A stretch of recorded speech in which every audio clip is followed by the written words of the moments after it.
कल ही हमारे आधे से ज्यादा बच्चे और मेरे बहुत सारे ग्रुपमेट्स एंड मेरे बहुत सारे दोस्त की से घर जा रहे थे और वहां पे बीच में बॉम्ब ब्लास्ट हुआ है। उन लोगों को बीच में रोक दिया गया है, उन लोगों को बीच से ही भेजा गया है।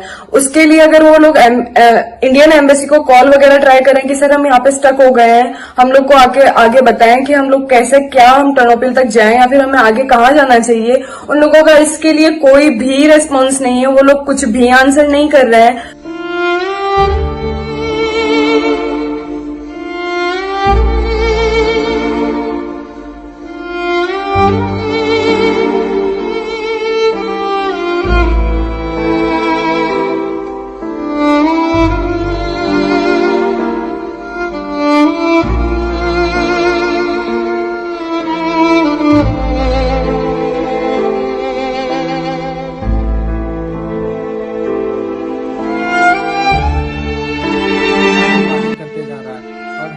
कोई भी मदद नहीं मिल रही है, न सरकार से न कुछ। और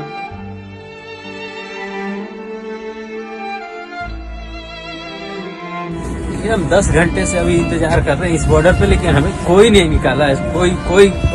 कोई भी ऑफिशियल हमसे कांटेक्ट नहीं किया। कितना संभाले अपने जूनियर्स को, संभालते अब कितना संभाले। इससे अच्छा तो साला मर जाते हम लोग, वहीं कोई आके मिसाइल मार देता। हम आतिफ जी, जिस प्रकार रूस ने यूक्रेन पर आक्रमण कर दिया है, कई भारतीय छात्र वहां फंसे हुए हैं। अभी 2 दिन बाद भारत सरकार ने एक विमान भेजकर ऑपरेशन गंगा, जिसको नाम दिया है, उसके तहत 219 छात्रों को वहां से निकाला है। इस पर क्या कहना चाहेंगे आप? बड़ी चिंता का विषय है। सबसे पहले तो भारत की जो एजुकेशन पॉलिसी है वो बहुत अच्छी नहीं है। केंद्र सरकार ने अगर एजुकेशन पॉलिसी चाहती तो बहुत अच्छी हो सकती थी। एजुकेशन पॉलिसी अच्छी ना होने की वजह से भारतीय छात्रों को विदेशों से शिक्षा हासिल करनी पड़ती है।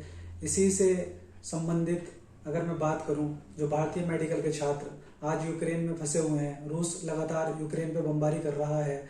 रूस के बॉर्डर से लगा हुआ एक जगह है, वहां पर एक यूनिवर्सिटी है जिसमें भारत के सैकड़ों छात्र शिक्षा हासिल कर रहे हैं। वहां से वो लोग फंसे हुए हैं। मैं जब सोचता हूं कि जो सीधे सीधे एक युद्ध को देख रहा हो छात्र, उसके परिवार वालों पर क्या बीत रही होगी, उस पर क्या बीत रही होगी, किस तरीके से वो घर वापस आने के प्लान बना रहा होगा। इसमें भारतीय सरकार पूरी तरीके से विफल है। और भारत की सरकार, जो मौजूदा सरकार है, उसकी फॉरेन पॉलिसी भी इतनी अच्छी नहीं है। अगर वो फॉरेन पॉलिसी की बात करें तो इतनी अच्छी होनी चाहिए थी कि जिस तरीके से, ऐसा नहीं पहले से ही सुनने में आ रहा था कि रूस जो है वो हमला करने वाला है यूक्रेन पर। ये काफी दिनों से चर्चा का विषय था। अमेरिका के कुछ सूत्र हैं, उनके थ्रू भी जानकारी मिल रही थी कि रूस जो है बहुत जल्द ही यूक्रेन पे आक्रमण करेगा। तो भारत सरकार को चाहिए था, विदेश मंत्रालय को चाहिए था भारत सरकार के, वो उन छात्रों को जो विदेश में रहकर, यूक्रेन में रहकर शिक्षा हासिल कर रहे हैं, उन्हें वापस लाने के लिए कोई अच्छी सी प्लानिंग करता और वो भारतीय छात्र सकुशल आज हमारे वतन में वापसी कर रहे होते। ये बड़ी चिंता का विषय है। उनके बारे में सरकार को एक स्टेप लेना चाहिए था। आतिफ जी, कुछ छात्र अपने निजी खर्चे पर वतन वापस आ रहे हैं। इसी बीच राजस्थान के मुख्यमंत्री, बिहार, उड़ीसा, तेलंगाना, आंध्र प्रदेश और तमिलनाडु के मुख्यमंत्रियों ने ये घोषणा की है कि वो अपने निजी खर्च पर विदेश से अपने वतन वापस आने वाले छात्राओं का खर्च वापस करेंगे। इस पर आपकी क्या प्रतिक्रिया? ये हमारे देश का दुर्भाग्य समझूंगा कि ऐसी विषम परिस्थितियों में जहां छात्र और उनके परिजन भारत में रहकर उन छात्रों के लिए चिंता कर रहे हैं। आप देखिए, फ्लाइट्स की टिकट 60,000 रुपए कर दी गई हैं। वो छात्र ऐसी स्थितियों में जहां खाने को भी नहीं मिल पा रहा उन्हें कुछ, अगर सायरन जैसी बजता तो वो लोग बेसमेंट में चले जाते हैं और जहां उन्हें लगता है कोई मिसाइल दाग दी गई है तो वो बंकर्स में रहकर जो है वो अपने आप को बचा रहे हैं किसी भी तरीके से। वो दिल दहलाने वाली घटनाएं हैं एक तरीके से। भारतीय छात्रों का जो सोशल मीडिया पर जो वायरल हो रही हैं वीडियोस, उसमें उन्हें रोते हुए, बिलखते हुए दिखाया जा रहा है और वो अपील कर रहे हैं कि हमें यहाँ पे सुरक्षित रखने वाला कोई नहीं है, हमारी सुरक्षा के कोई इंतजाम नहीं है। और उनका जो फूड्स है, जो खाने की व्यवस्था है, वो भी नहीं है। उन पे धीरे धीरे वो खत्म होता जा रहा है। तो जैसे चैनलों पे बैठ के जो पैनलिस्ट हैं वो इसे, मतलब इस तरीके से जैसे कॉमेडी होती ना, इस तरीके से कॉमेडी हो रही है इस विषय को लेकर। जैसे वीडियो गेम की तरीके से दिखाया जा रहा है दंगल। दंगल में आपने देखा होगा किस तरीके से रूस ने किया यूक्रेन पे हमला। इस तरीके से बड़ी बड़ी हाइलाइट्स जो हम देख रहे हैं, हमें इस बारे में सोचने की जरूरत है कि उन छात्रों को किस तरीके से अपने फ्लाइट्स अरेंज करके उन्हें भारत वापस कैसे लिया जा सकता। लेकिन राजनीति हो रही, ऐसा लग रहा है जैसे रूस ने यूक्रेन पे हमला कर दिया तो बड़ी खुशी का विषय है। तो हमें तो उन छात्रों की चिंता करनी चाहिए जो वहां पर रहकर मेडिकल की स्टडीज कर रहे थे। उन छात्रों को सकुशल भारत वापसी के लिए हमें भगवान से प्रार्थना करनी चाहिए, ईश्वर से प्रार्थना करनी चाहिए कि ईश्वर उनके परिजनों को जो है हिम्मत और ताकत दे, और वो सभी छात्र जो इस टाइम यूक्रेन में उस स्थिति का सामना कर रहे हैं और वो लोग सकुशल उनकी वतन वापसी हो। आतिफ जी, जिस तरीके से अभी आपने मीडिया का जिक्र किया है, अभी कुछ ही दिन पहले कई चैनलों ने अलग अलग अपने शो चलाए, कुछ में अलग तरीके की भाषा इस्तेमाल हुई, कुछ में अलग तरीके की।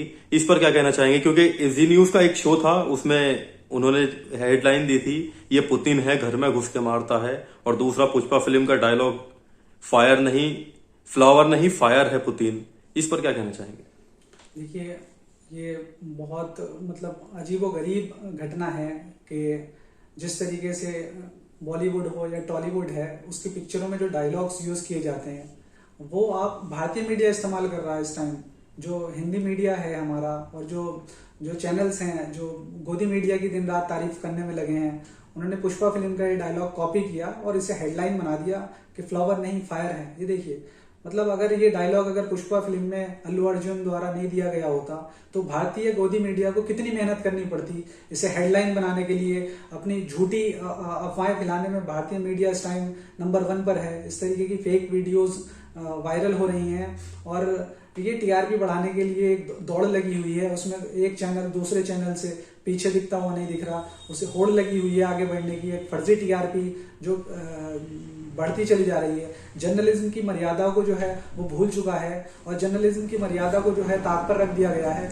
और बहुत अजीब लगता है ये सोचने में भी कि भारतीय मीडिया को ऐसे समय में इस तरीके की विषम परिस्थितियों में और राय देनी चाहिए थी और देश के गृह मंत्री और रक्षा मंत्री और देश के माननीय प्रधानमंत्री जी को ये सुझाव देना चाहिए था कि किस तरीके से एक नीति बनानी चाहिए थी, एक फॉरेन पॉलिसी को लेकर एक नीति बनानी चाहिए थी और किस तरीके से भारतीय छात्र भारत में वापस आए, सकुशल वापस आए। उस पर सकुशल वापसी को लेके कोई नीति को ना लेके किस तरीके से अल्लू अर्जुन का डायलॉग यूज कर दिया गया कि पुतिन फ्लावर नहीं फायर है। ये बड़ा दुर्भाग्य है, बहुत चिंता का विषय है, बहुत सोचने की जरूरत है। ऐसे टाइम में एक पॉजिटिव मीडिया अप्रोच की जरूरत थी और नेगेटिव मीडिया अप्रोच, फर्जी टीआरपी बटोरने के लिए जो अप्रोच की जा रही है ये बहुत दुर्भाग्य है और जर्नलिज्म की मर्यादाओं को ताक पे रखा जा रहा है। दिन रात इस तरीके से यूपी में इलेक्शन चल रहे हैं उन्हें प्रभावित करने के लिए, क्योंकि देश की जनता को पता लग चुका है भाजपा सरकार ने पिछले कुछ वर्षों में लगभग, अगर मैं बात करूं सेंट्रल केंद्र सरकार की बात करूं तो पिछले 8 वर्षों से